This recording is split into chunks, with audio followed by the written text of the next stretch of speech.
कालसर्प योग कैसे जाने? कैसे जाने कालसर्प योग? कालसर्प योग एक ऐसा योग है जो जातक के पूर्व जन्म के किसी अपराध के दंड के फलस्वरूप उसकी जन्म कुंडली में होता है। व्यवहारिक रूप से पीड़ित व्यक्ति आर्थिक व शारीरिक रूप से परेशान तो होता ही है। मुख्य रूप से उसे संतान संबंधी कष्ट होता है, या तो उसे संतान होती नहीं या होती है तो बहुत ही दुर्बल और रोगी। उसकी रोजी रोटी का जुगाड़ भी बड़ी मुश्किल से होता है। धनाढ़ घर में पैदा होने के बावजूद किसी न किसी वजह से उसे प्रत्यक्ष और अप्रत्यक्ष रूप से आर्थिक क्षति होती रहती है। तरह तरह के रोग भी उसे परेशान किया करते हैं।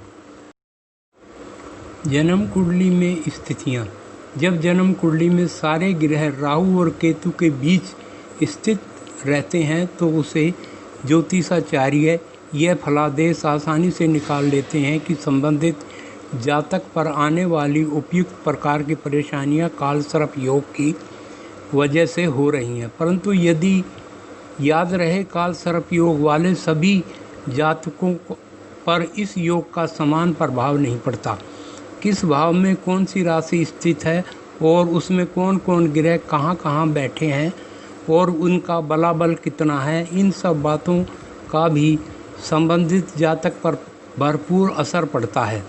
इसलिए मात्र कालसर्प योग सुनकर भयभीत हो जाने की जरूरत नहीं, बल्कि उसका ज्योतिषीय विश्लेषण करवा कर उसके प्रभावों का विस्तृत जानकारी हासिल कर लेना ही बुद्धिमता कही जाएगी।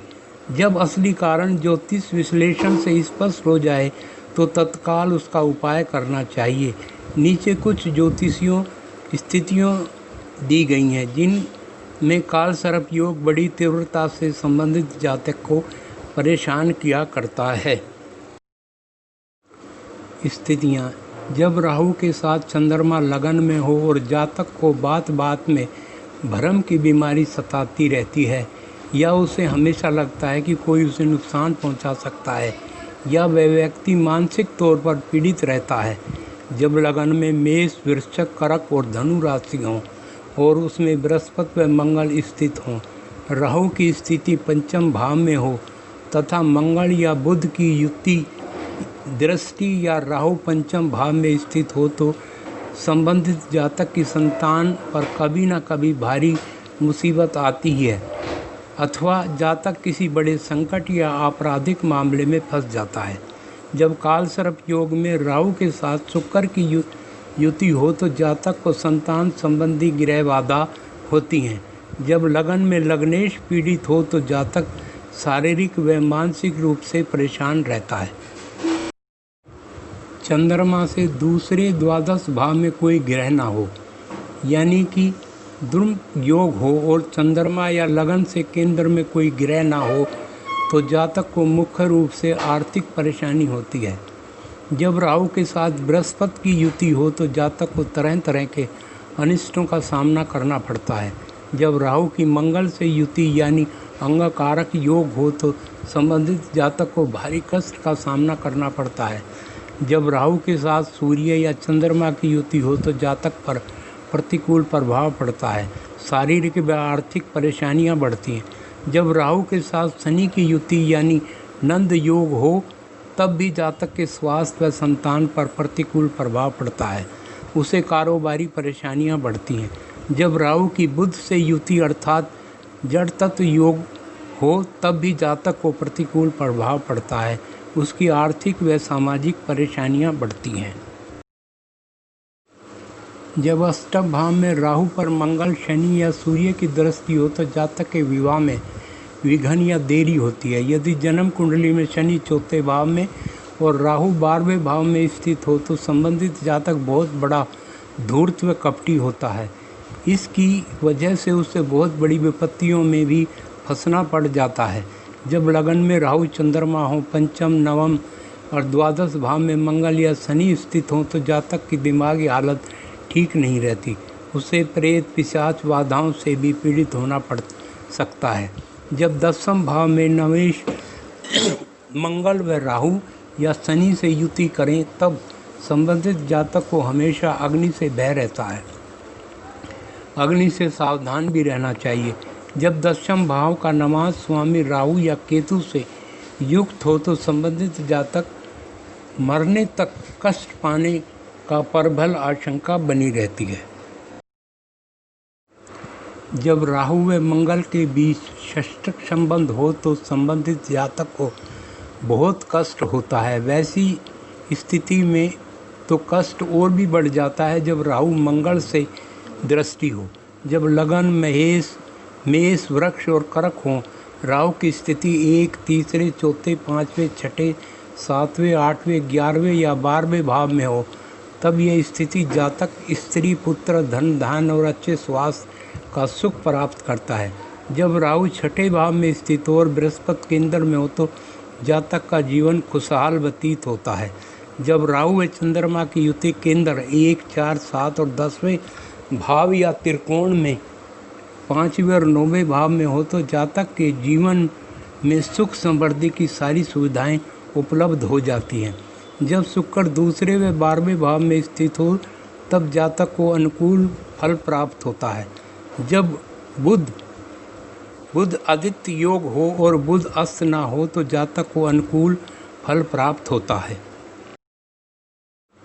जब लगन व लग्ने सूर्य व चंद्र कुंडली में बलवान हो तथा साथ ही किसी शुभ भाव में स्थित हों और शुभ ग्रहों द्वारा देखे जा रहे हों तब काल सर्प योग की प्रतिकूलता कम हो जाती है।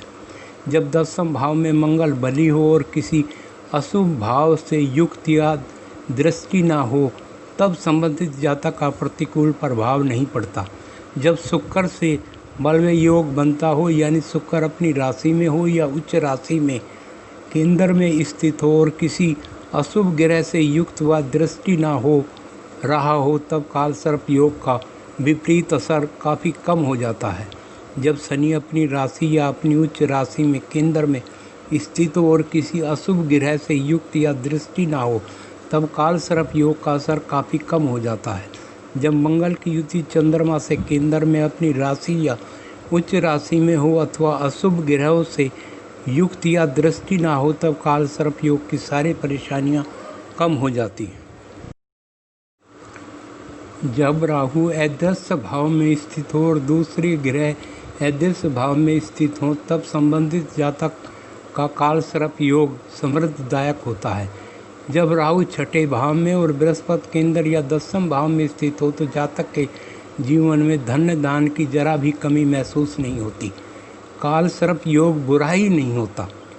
उपरोक्त लक्षणों का उल्लेख इस दृष्टि से किया गया है कि सामान्य पाठकों को काल सर्प योग के बुरे प्रभाव की पर्याप्त जानकारी हासिल हो सके, किंतु ऐसा नहीं है कि काल सर्प योग सभी जातकों के लिए बुराई होता है। विदित लग्नों व राशियों में स्थित ग्रह जन्म कुंडली के किस भाव में है इसके आधार पर कोई अंतिम निर्णय किया जा सकता है।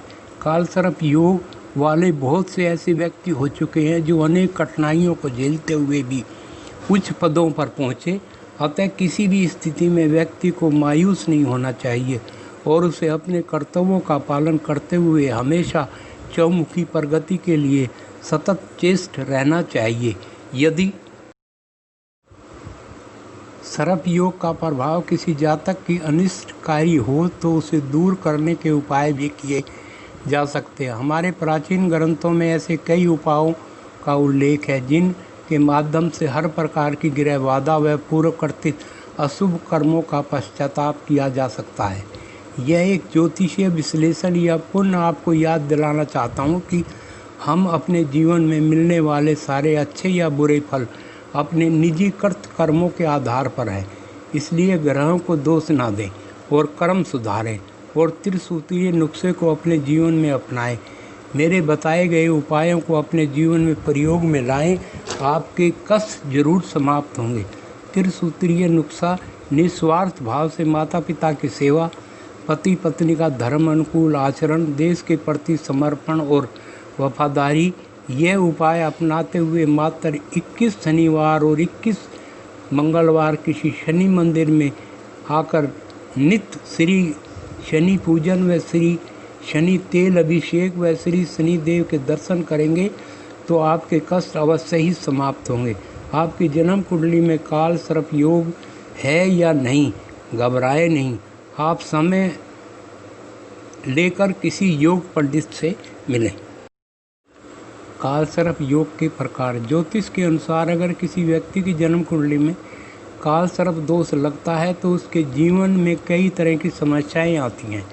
काल सर्प दोष वालों के बनते हुए भी कार्य बिगड़ जाते हैं।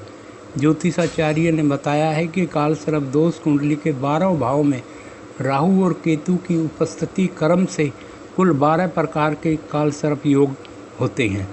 ज्योतिषियों ने काल सर्प दोष के 12 मुख्य प्रकार बताए हैं। 1 अनंत, 2 कुलीक, 3 वासुकी, 4 शंखपाल, 5 पद्म, 6 महापद्म, 7 तक्षक, 8 करकोटक, 9 शंखनाद, 10 घातक, 11 विक्षुत, 12 शेषनाग।